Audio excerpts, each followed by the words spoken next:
Brothers and sisters, people of Africa, people of the world, today I stand not to speak circumlocuciously, not to speak with the diplomatic rhetoric of courtesy that hides knives behind smiles, but to speak candidly. They've put before us so-called plan proposed by former U.S. President Donald Trump, and they call it a peace plan for Gaza, for Palestine, for the Middle East. They call it with shining words, with suave presentations, with promises of prosperity and investment. But when you take away the packaging, when you look at its contents, you will see it is not peace. It is domination.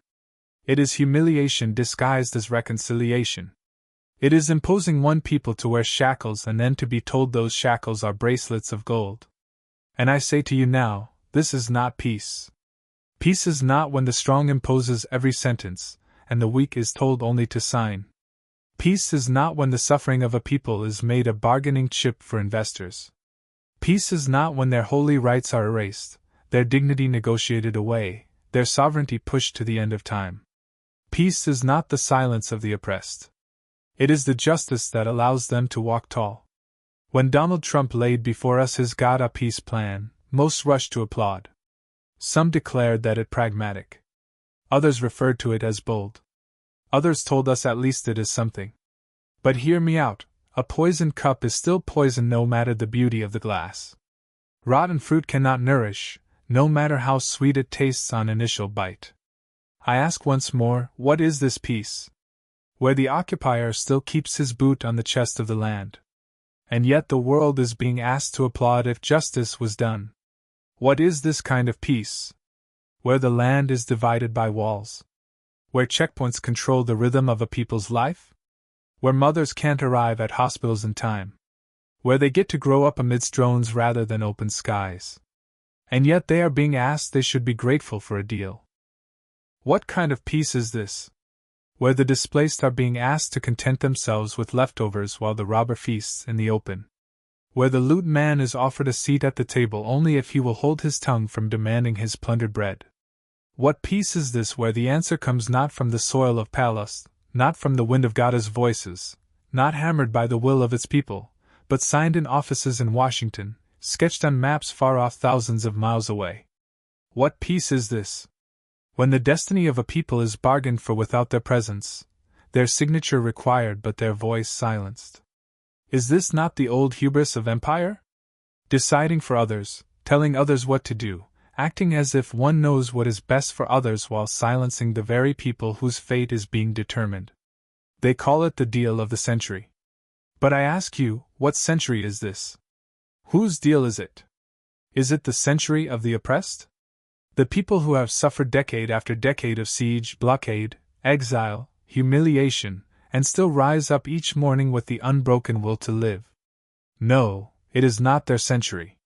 Is it the century of the citizen in Gaza who has never known a single day unafraid? Who sleeps to the hum of drones instead of lullabies?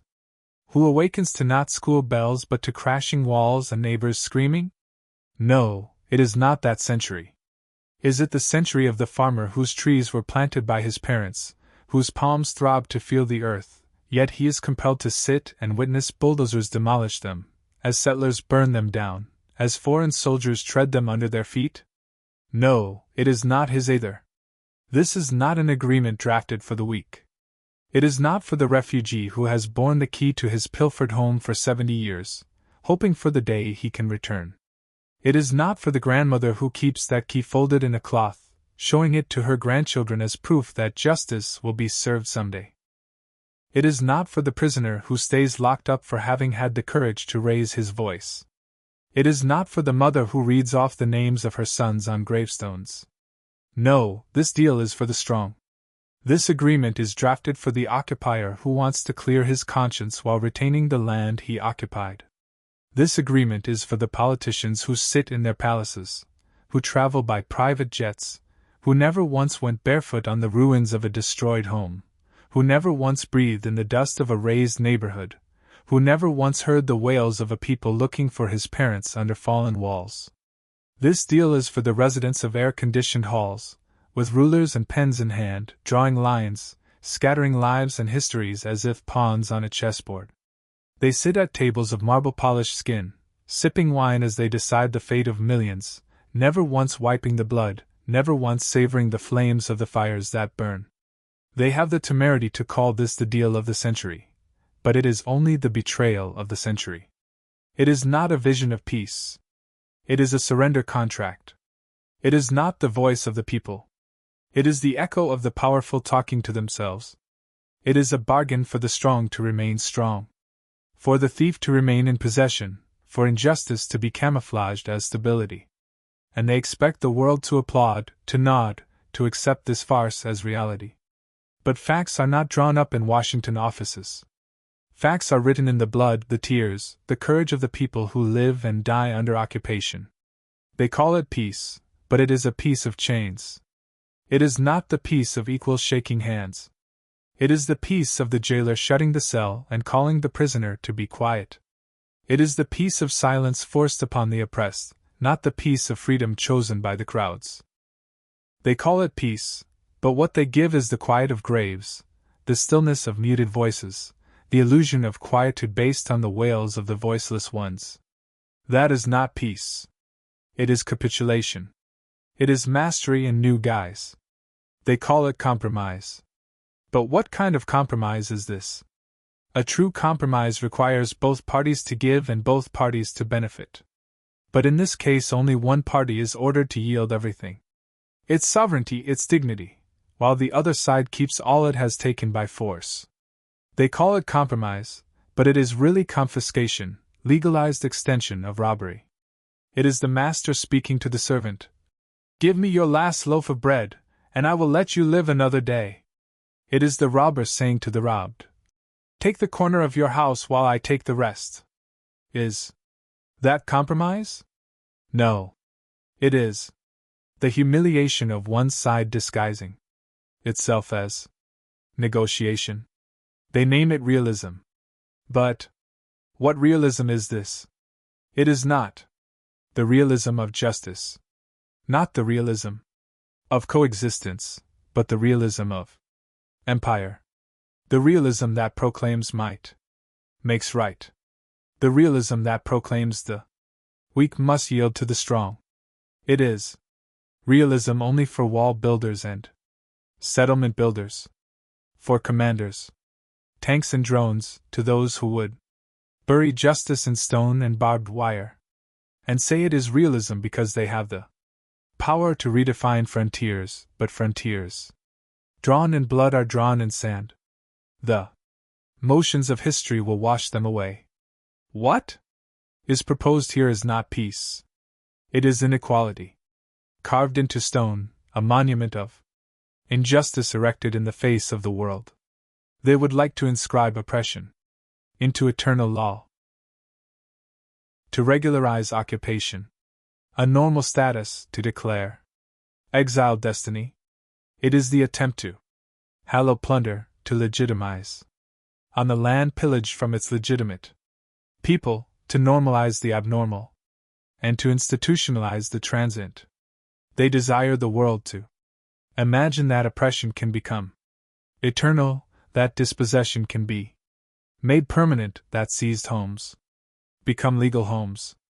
But no matter how many signatures they collect, no matter how most of the speeches they give, regardless of how much in billions they offer, truth cannot be concealed indefinitely.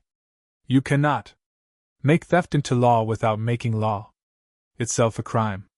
You cannot render exile permanent without rendering mankind complicit in brutality. You cannot christen occupation with the vocabulary of peace and hope that it will be believed. They can rechristen it. They can adorn it. They can label it compromise. They can label it progress. They can label it stability. But oppression, no matter what name it is called, is still oppression. Chains wrapped in silk are still chains. And so long as those chains hang on the door, there will be no peace. Only resistance, only struggle, only the unyielding cry of a people who will not vanish. And let me forewarn you, rights are not commodities presidents can barter, not favors of empires to bestow. Rights are conferred by God, by history, by existence. The right of a country to live free on their land can be bargained away in Washington, can't be negotiated away in Paris, can't be waved away in Tel Aviv. No document, no plan, no so-called deal of the century can erase the truth. That palace belongs to its people. And when you try to build peace on the eraser of truth, you don't build peace. You build only an illusion, a thin lie waiting to collapse. The loopholes in this plan are wide enough to drive tanks through.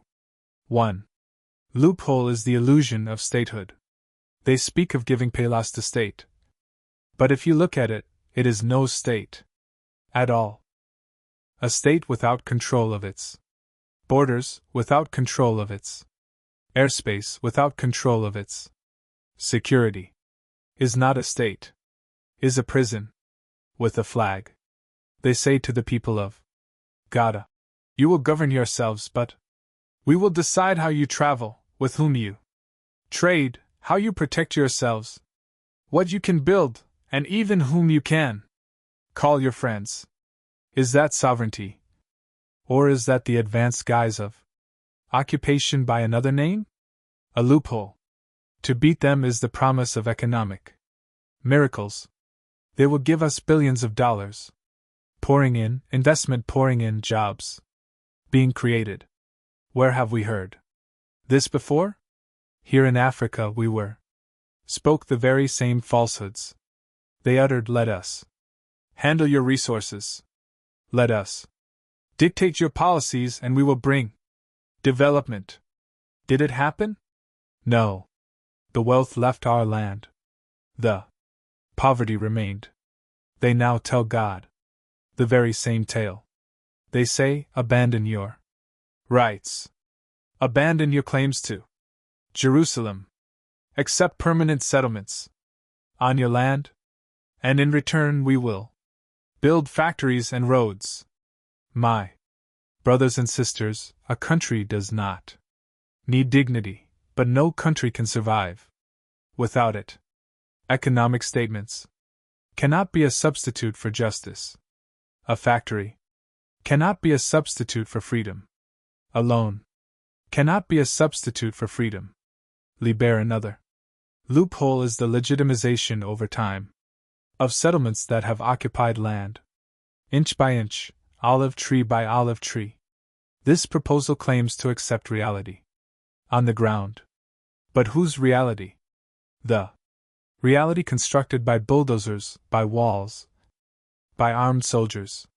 If a burglar moves into your house and resides there for 10 years, does he become the owner? If a stranger pushes you into a corner of your home and then pays you to shut up, is that justice? But that is what this scheme is trying to enshrine. Injustice made permanent. Arrangement, theft legitimized, dispossession affirmed. And then they talk about Jerusalem. They handle it as if it is theirs to give, theirs to choose. They write, the holy city is held together by the strength of one side, and the Palestinian people are made to settle for crumbs outside its walls. But it is not for one man or one state or one empire to seize. It is the property of its past, of its faiths, of its people. To take from Palestinians their place in Jerusalem is to take from them their heart, to cut their spirit in half. Can there be peace if the heart is denied? Is there going to be peace when holy ground is used as a bargaining chip? I tell the world that this is not peace. It is surrender. And let it be known, Africa knows this game all too well. We were asked to give up our land for protection. We were asked to give up our languages for education. We were asked to give up our faith for civilization. We were asked to give up our sovereignty for modernization. And every time we gave in, we lost more until we stood up and said no more. The Gaza people of Palestine have said no more. They have declared they will not accept a future where their children are raised behind walls, where their passports are marked with humiliation, where foreigners chart their land, and I stand with them. Burkina Faso stands with them. Africa stands with them. But I don't come here to blame. It is easy to tear down others' ideas. I also come with advice, with vision, with conviction. To be honest, peace has to be based on justice, on equality, on mutual recognition, not on imposition. The world needs to drop the illusion that peace is something one can buy with dollars, while rights are not taken care of.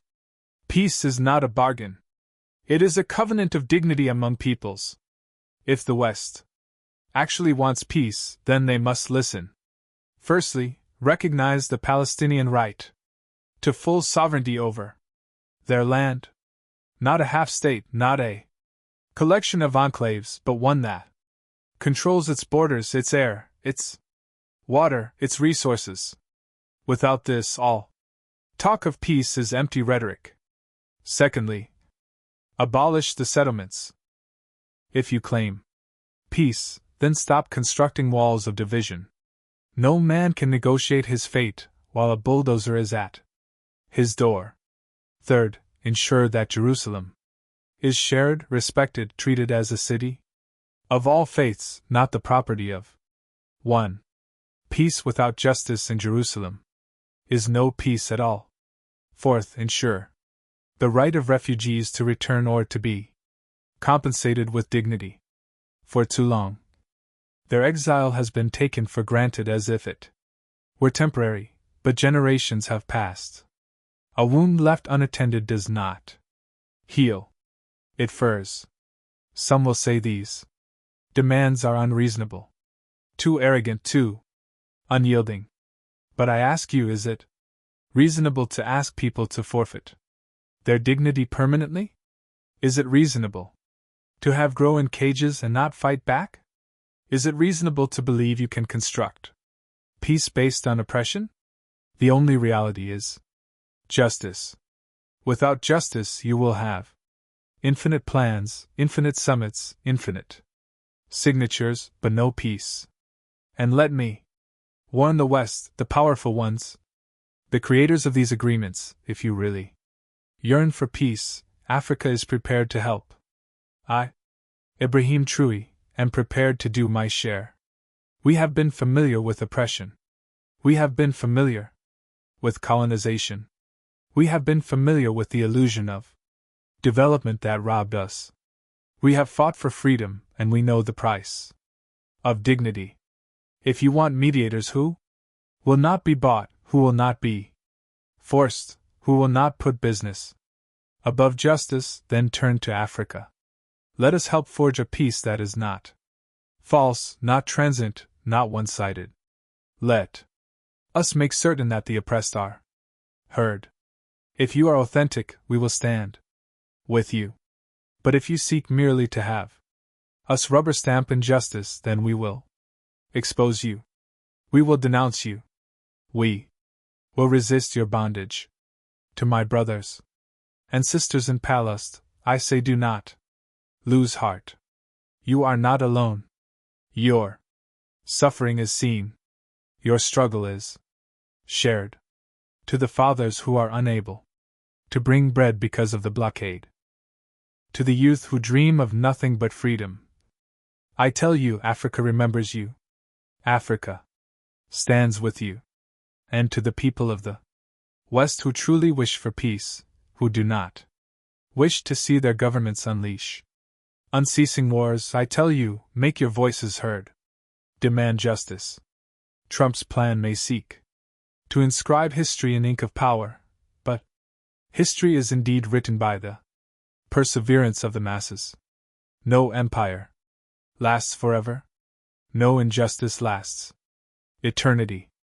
If today they try to gag Gaza with threat of investments, tomorrow the voice of rebellion will return stronger, because dignity cannot be bought.